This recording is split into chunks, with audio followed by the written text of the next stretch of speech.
how big and geographically diverse and diverse in human terms this district is. What's the challenge of trying to campaign there and then serve it as a member of Congress? Well, I often talk about this district. I'm a businessman, I'm not a politician, and most of my adult life I've averaged about 10,000 miles a month behind the windshield, behind the steering wheel, and I think that's really what you better be prepared to do if you're going to represent the 1st Congressional, because it reaches all the way from Fredonia, clear up there at the north end of the state, and clear down here to Tucson, to the metropolitan. And like we've discussed, it includes a very wide and varied diversity of people and constituents. It includes 13 Native American tribes. This district has 25% Native American population. It includes the metropolitan areas of Oro Valley and Marana and areas such as that, Flagstaff, which is a very big town. And then it includes some very rural areas. It includes a wide diversity of industries and markets. I grew up off the reservation.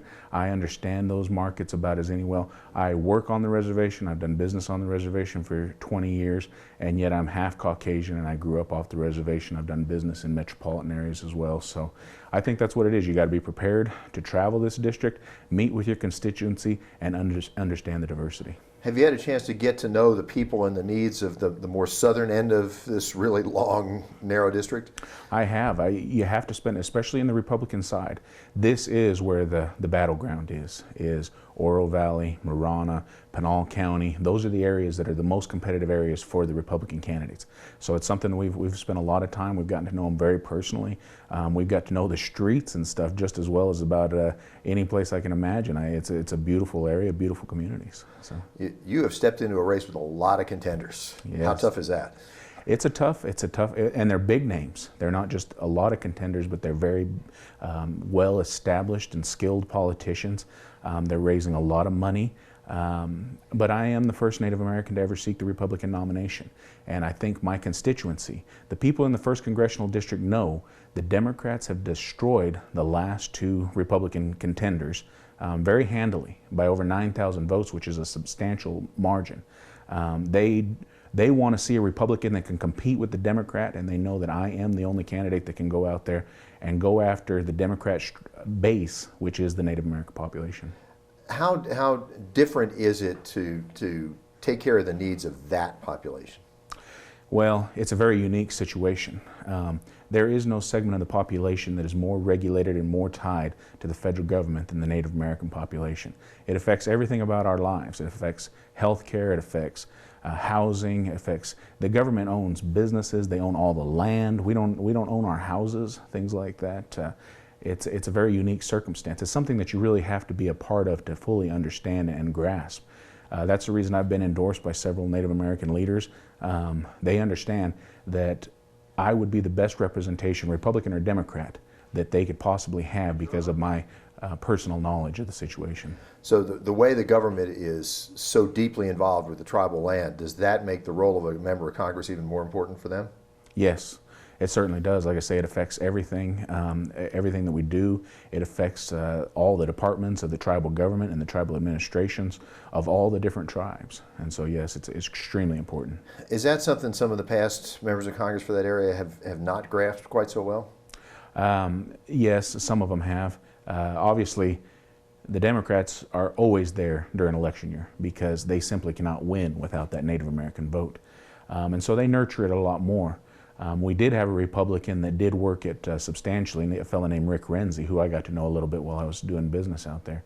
But a lot of the candidates really don't, especially when it comes to the senators and stuff like that. So. Now, it's something that almost always gets mentioned for the down ballot races is, what do you think the influence of Trump is going to be in this case? Because it certainly stirred things up, and I can say that without being biased one way or the other. Mm-hmm. So. Well, I fully support Mr. Trump. I think he is the best candidate. I think he is the strongest candidate of the 3 that are running. I happen to know Mr. Johnson. He used to be governor in New Mexico, of course, so I had dealings with him when he was governor.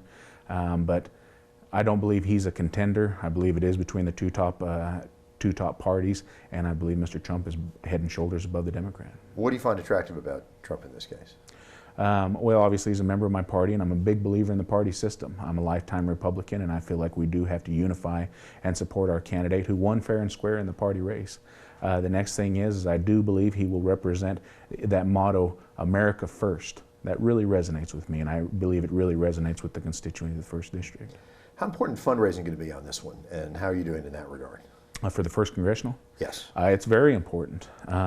But with the diversity of the field, with all the big names, I know everybody is stretched out.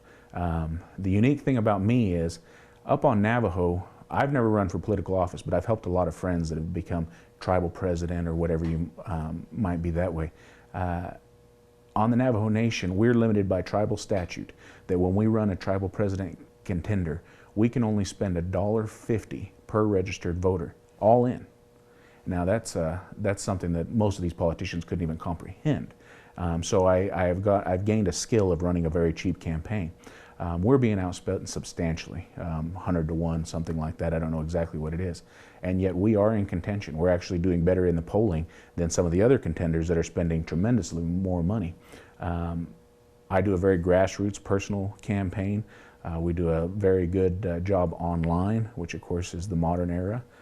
So we're doing our best to mitigate it, but it's extremely important. Well, you're saying you're used to doing a lean campaign. Is it kind of good, bad, or neutral when circumstances force you to be very tight with your campaign spending?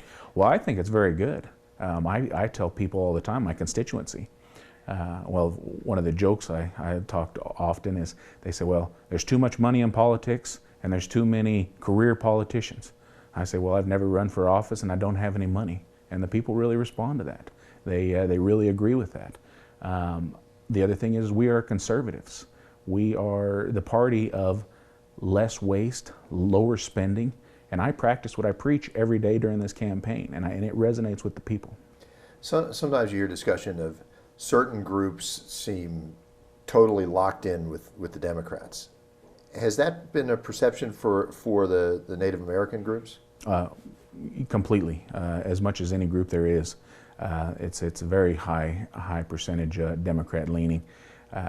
During my years consulting for the Navajo Nation, I would often be referred to and introduced as, this is Shawn. Shawn read the Republican, because I was the only Republican around. And I laugh about that because obviously it resonates really good with my constituency now. But it was a hard-earned moniker, because the reason I got that kind of a tag was because of the fact that I was standing up for conservative values in an area that it was extremely unpopular, and it definitely got into some heated discussions. Well, so now you can tie into that red Republican thing. That's right. Red, blue, that's or right. whatever. Just vote red like a good Republican should. So, yeah.